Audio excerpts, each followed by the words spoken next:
So roll bar mounted sun visors for under 60 bucks? Looks pretty good. Welcome back to Bad Attitude C10. Today I'm going to share a sun visor install I did on the pickup truck using some visors I picked up off of eBay and some unconventional chain link fence bands to mount them to the roll cage. So here we go. So these visors were actually made for a Jeep, and at first glance I figured I'd get them because they look better than the little cheap plastic stuff you can get, like for, side by sides and stuff like that. And I thought maybe I could drill these holes out and mount it directly to the cab.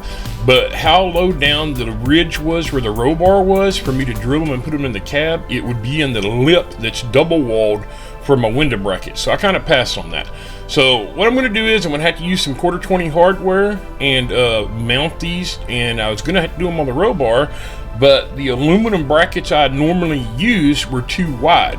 So I kind of thought outside the box, and I came across these powder coated black chain link fence bands. I figured, hey, if those can hold a gate and stuff like that up on a fence, surely they'd be strong enough to hold a visor up. And I'm going to tell you, when I went to spread these out so they fit over the roll bar cage, these sumbitches are pretty stiff.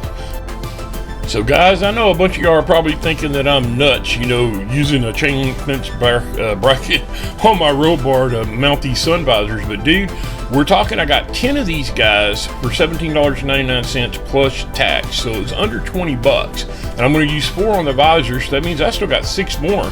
So if there's anything else I need to hang off one of my down bars or anything like that, instead of spending $20 more on aluminum brackets, hey, I mean, these are a dime a dozen damn near. So this is one of the little aluminum brackets I normally use. It's got a rubber insert and I really like them.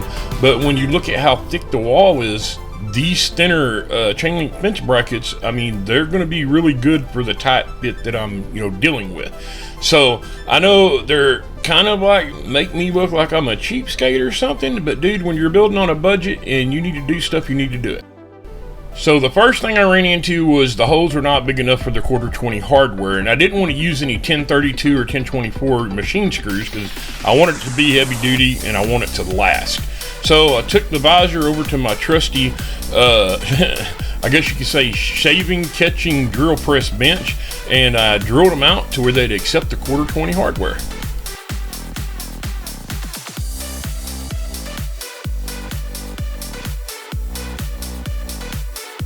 With the hose now drilled, we moved into the cab, and as you can see, the orange arrow is pointing at a band you can already see. So yeah, y'all caught me, I cheated. I did the driver's side first to be sure if there were any other hiccups, I would take care of them, and it went pretty flawless. So this should go without a hitch. So I put the clamps over the bar and I tightened them up by hand, and then using a long reach pair of vice grips, I snugged the clamps up by compressing them to where I could get the hardware through. So I went on ahead and put the hardware in hand tight on the furthest bracket away from me, and went about 1/4 to 1/2 a turn on this knot-lock nut just to be safe, because I didn't want this hardware to accidentally spring apart when I removed the vice grips and crack this brand new windshield.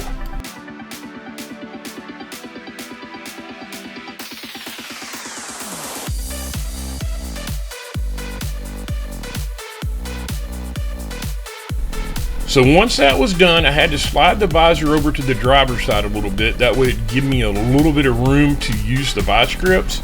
That way I could get the clamp a little tight to where I could put the hardware in. Now again, I'm using 1/4-20, 3/4 inch long bolts with a small washer on the side that the bracket's on. And then I had slid the clamp over a little further because I didn't have room for the vice grips. So I'm going to have to slide the visor over to the driver's side a little more as well, and then we'll line it back up once we get the hardware in. So with that being done, I inserted the bolt. I used a larger flat washer on the back side because the hole in the bands were a little larger than the nut. And then using a nylock nut, I went on ahead and snugged it up and got ready to reposition the visor.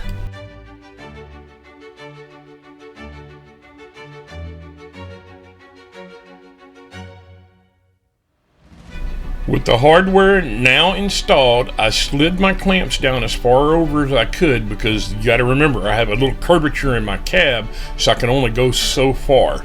And I double checked everything, and I made sure the visor itself would clear the roll bar whenever you flapped it down. And once I got it as close as possible, I went on ahead and snugged up the clamp furthest from me.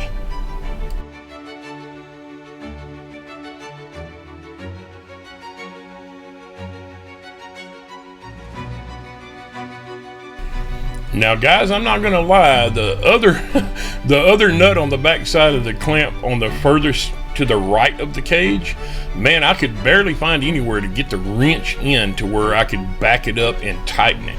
So I actually had to bevel the clamp down, or turn the clamp down just a hair, to where I'd be able to get the wrench on and then snug it up. But after that was done, there we go, voila, it's on. So I think it looks a lot better than what the plastic little cheap junk does that you can buy for 40 to 60, some of them are even 80 bucks. And if not, I mean, to each their own. But for me, I'm pretty happy with it. And here's a pic from the front, and I'll show you a few pics from the passenger side so you can see it once it's down. And I know that visor bent when I did that, but I've just put pressure on the far end. When you're using it in the middle, it works just fine. So the hardware can be seen from the front if you're tilted over, but when you're in the seat positions and stuff, you'll see the bolt, but you'll never see the nut and the backside of the stud sticking out. So I think it'll be good.